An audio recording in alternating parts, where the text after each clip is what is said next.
3월 4일 금요일 아침 기도에 오신 여러분을 환영합니다. 오늘 우리가 함께 나눌 말씀은 레위기 4장 1절에서 21절 말씀입니다. 다 함께 말씀 읽도록 하겠습니다. 여호와께서 모세에게 말씀하여 이르시되 이스라엘 자손에게 말하여 이르라.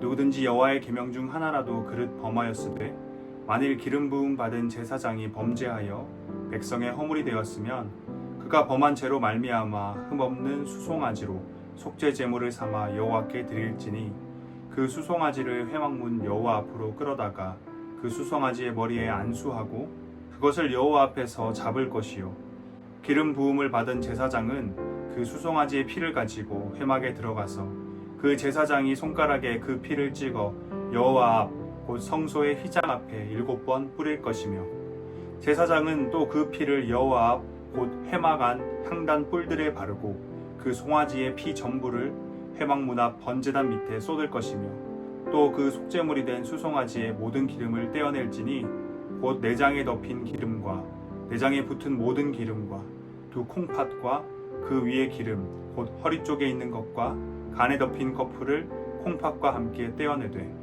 화목제 제물의 소액에서 떼어냄 같이 할 것이요 제사장은 그것을 번제단 위에서 불사를 것이며 그 송아지의 가죽과 그 모든 고기와 그것의 머리와 정강이와 내장과 똥 곧 그 모든 송아지의 전체를 진영 바깥 재버리는 곳인 정결한 곳으로 가져다가 불로 나무 위에서 사르되 곧 재버리는 곳에서 불사를 지니라. 만일 이스라엘 온 회중이 여호와의 계명 중 하나라도 부지 중에 범하여 허물이 있으나 스스로 깨닫지 못하다가 그 범한 죄를 깨달으면 회중은 수송아지를 속죄제로 드릴지니 그것을 회막 앞으로 끌어다가 회중의 장로들이 여호와 앞에서 그 수송아지 머리에 안수하고 그것을 여호와 앞에서 잡을 것이요 기름 부음을 받은 제사장은 그 수송아지의 피를 가지고 회막에 들어가서 그 제사장이 손가락으로 그 피를 찍어 여호와 앞 휘장 앞에 7번 뿌릴 것이며 또 그 피로 회막 안 여호와 앞에 있는 제단 뿔들에 바르고 그 피 전부는 회막 문 앞 번제단 밑에 쏟을 것이며 그것의 기름은 다 떼어 제단 위에서 불사르되 그 송아지를 속죄제의 수송아지에게 한 것 같이 할지며 제사장이 그것으로 회중을 위하여 속죄한즉 그들이 사함을 받으리라. 그는 그 수송아지를 진영 밖으로 가져다가 첫 번 수송아지를 사름같이 불사를 지니 이는 회중의 속죄제니라. 아멘. 오늘 본문은 속죄제의 말씀이 기록되어 있는데요. 2절에서는 이렇게 말하고 있습니다. 이스라엘 자손에게 말하여 이르라. 누구든지 여호와의 계명 중 하나라도 그릇 범하였으되. 여기서 그릇 범하였으되 라는 표현의 원어 의미를 살펴보면 그 의미가 자기도 모르게 저지른, 다시 말해 부지 중에 저지른 이라는 뜻입니다. 정리해 본다면 오늘 본문은 부지 중에 저지른 죄에 대한 속죄제의 말씀이 기록되어 있다고 볼 수 있습니다.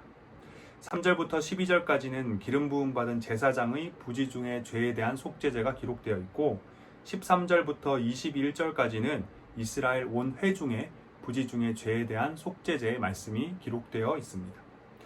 하나님께서 모세를 통해 설명하신 이 두 가지의 속죄제의 방식을 비교해 보면 큰 틀에서는 차이가 없고 세부적인 부분에서 차이가 있습니다. 진행 방식을 한번 살펴보겠습니다. 회막문 여호와 앞으로 제물에 쓸 수송아지를 데려와서 머리에 안수하고 잡습니다. 여기서 제사장의 속죄제와 이스라엘 온 회중의 속죄제의 차이점이 있는데요. 제사장의 속죄제에서는 흠없는 수송아지를 제물로 쓰고 제사장이 머리에 안수하고 제물을 잡습니다. 그리고 이스라엘 온 회중의 속죄제에서는 그냥 수송아지가 제물로 쓰이고 회중의 장로들이 머리에 안수하고 제물을 잡습니다. 장로들이 안수하고 제물을 잡는 것은 이스라엘 온 회중의 부지 중의 죄에 관한 제사이지만 모든 이스라엘 백성들이 다 나와서 수송아지의 머리에 안수할 수는 없기 때문에 회중의 대표인 장로들이 안수를 하고 제물을 잡는 것으로 볼 수 있습니다. 속죄 제물을 잡은 후의 과정은 제사장의 속죄제와 온 회중의 속죄제 모두 동일합니다. 제사장이 그 피를 가지고 회막에 들어가서 손가락으로 피를 찍어 여호와 앞 성소 휘장 앞에 7번 뿌립니다. 그런 다음 제사장은 회막 안 향단 뿔들에 피를 바르고 남은 피 전부를 회막 문 앞 번제단 밑에 쏟습니다. 제사장은 제물로 바쳐진 수송아지의 모든 기름을 떼어냅니다. 그리고 떼어낸 모든 기름은 번제단 위에 불사릅니다. 수송아지에 남은 모든 부위를 진영 바깥 재버리는 곳인 정결한 곳으로 가져가 불로 나무 위에서 사릅니다. 여기까지가 오늘 본문에 기록된 부지 중에 저지른 죄에 대한 제사장의 속죄제와 이스라엘 온 회중의 속죄제의 내용입니다. 속죄제는 이름 그대로 죄를 속하기 위한 제사입니다. 다시 말해 제사를 드리는 이로 하여금 정결함을 회복하도록 만드는 제사입니다. 2절 말씀에 따르면 하나님께서는 누구든지 여호와의 계명 중 하나라도 부지 중에 범하게 되면 속죄제를 드릴 것이라 명하고 계십니다. 어느 누구도 예외가 없이 계명 중 단 하나라도 범해서는 안 되며 그것은 부지 중에도 허락되지 않는다 말씀하시는 겁니다.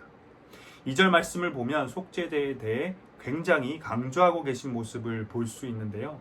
하나님이 이토록 속죄제를 강조하시는 것은 결국 속죄제를 드림을 통해 얻게 되는 것, 바로 정결함을 강조하시는 것이라고 볼 수 있습니다.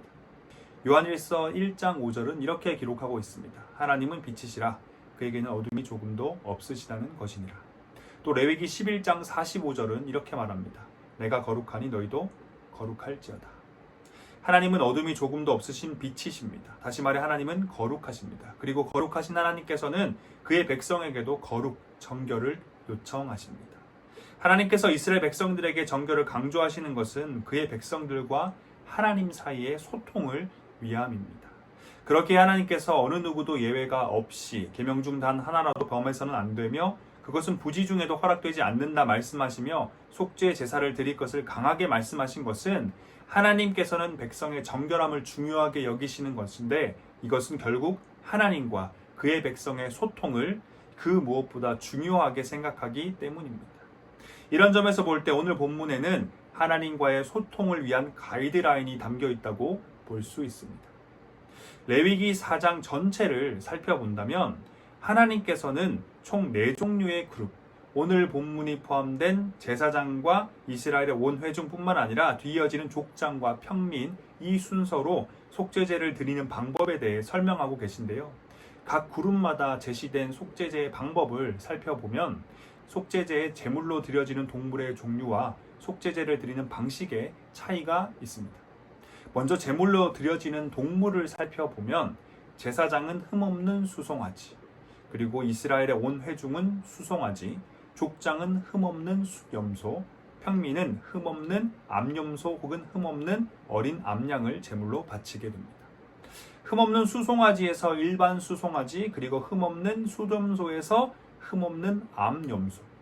제물로 바쳐지는 동물의 차이는 각 그룹에 대한 하나님의 기대와 그에 따른 책임감과 무게감을 나타내는 것이라고 볼 수 있습니다. 그렇게 하나님께서 레위기 4장을 통해 모든 이의 속죄제를 강조하고 계시지만 그 중에서도 제사장 그룹은 다른 그룹에 비해 상대적으로 더욱 강하게 강조하고 계신다고 볼 수 있습니다.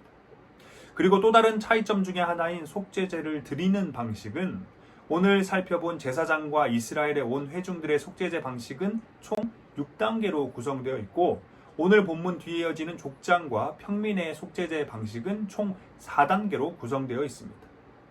성소의 휘장 앞에서 7번 피를 뿌리는 단계와 진영 바깥 재버리는 곳에서 제물 전체를 나무 위에서 불태우는 단계 이 두 가지가 생략된 것이 바로 족장과 평민의 속죄제 방식입니다. 이러한 제사 방식의 차이는 하나님께서 제사장, 온 회중, 족장과 평민이라는 네 그룹을 제사장과 온 회중, 그리고 족장과 평민, 다시 이렇게 큰 두 그룹으로 묶고 계신다는 것을 보여줍니다. 이스라엘 공동체의 대표로 하나님 앞에 서 있는 자들인 제사장과 이스라엘의 온 회중은 공동체를 의미합니다. 그리고 이와는 반대로 족장과 평민은 개인을 의미합니다. 오늘 본문 제사장과 온 회중의 속죄제에서 제물의 머리에 안수하고 잡는 사람은 5절과 15절의 기록에 따라 보면 이스라엘 공동체의 대표라 할 수 있는 제사장과 장로입니다. 반면에 족장과 개인의 속죄제에서 제물의 머리에 안수하고 잡는 사람은 23, 28, 33절의 기록에 따르면 속죄제의 당사자임을 알 수 있습니다. 레위기 4장 속 속죄제의 제물로 등장한 동물들의 차이와 제사 방식의 차이를 바탕으로 레위기 4장 전체를 정리해 본다면 하나님께서는 하나님과 그의 백성 간의 소통을 위해 개인보다는 공동체의 정결함을, 그리고 이스라엘 온 회중보다는 제사장의 정결함을 더욱 강조하고 계시다는 것을 알 수 있습니다.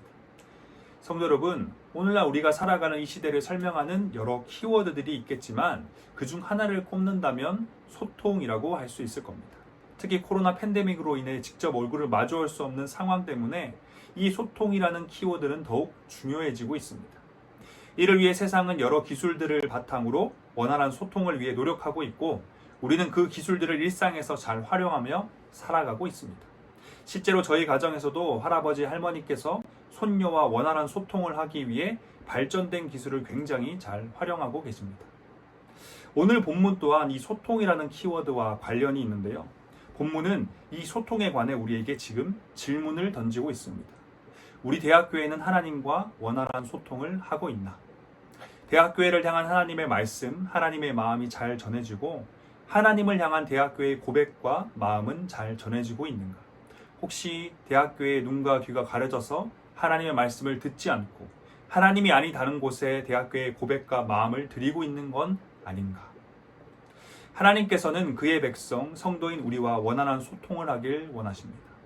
하나님과 원활한 소통을 한다는 것은 세상에서 사람과 사람이 원활한 소통을 한다는 것과는 결코 비교할 수 없는 것입니다. 하나님과 원활한 소통을 하는 공동체는 예레미야 17장 8절의 물가에 심어진 나무와 같습니다. 그 뿌리를 강변에 뻗치고 더위가 올지라도 두려워하지 아니하며 그 잎이 청청하며 가무는 해에도 걱정이 없고 결실이 그치지 않는 나무. 하나님께서는 그의 백성과 원활한 소통을 통해 생명력을 불어넣어 주시길 원하십니다. 깊은 뿌리를 내리게 하시고 무성한 잎을 가지게 하시며 가뭄도 두려워하지 않고 수많은 열매를 맺도록 만드십니다. 우리 대학교의 공동체가 하나님과의 원활한 소통을 통해 이런 모습이 되길 소망합니다. 우리의 모든 예배와 모든 모임을 통해서 폭풍이 몰아쳐도 흔들리지 않는 깊은 뿌리를 가지게 되고 무성한 잎을 가지게 되며 가뭄이 와도 두려워하지 않고 날마다 수많은 생명의 열매를 맺는 그런 공동체가 되길 소망합니다. 하나님께서는 이를 위해 원활한 소통을 위해 오늘 우리에게 정결할 것을 명령하고 계십니다. 오늘 본문을 통해 우리는 우리 대학교회가 하나님 앞에 정결하기 위해 그래서 하나님과 원활한 소통을 하기 위해 무엇이 필요한지 확인할 수 있습니다. 우리 대학교회가 물가에 심어진 나무가 되기 위해서 가장 먼저 필요한 것은 리더의 정결함입니다. 하나님께서는 개인의 정결함도 물론 강조하고 계시지만 무엇보다 가장 먼저 강조하고 계신 것은 리더의 정결함이었습니다. 오늘 본문에서 눈길을 사로잡는 부분이 있는데요. 3절입니다. 만일 기름 부음 받은 제사장이 범죄하여 백성의 허물이 되었으면 그가 범한 죄로 말미암아 흠없는 수송아지로 속죄물을 삼아 여호와께 드릴지니.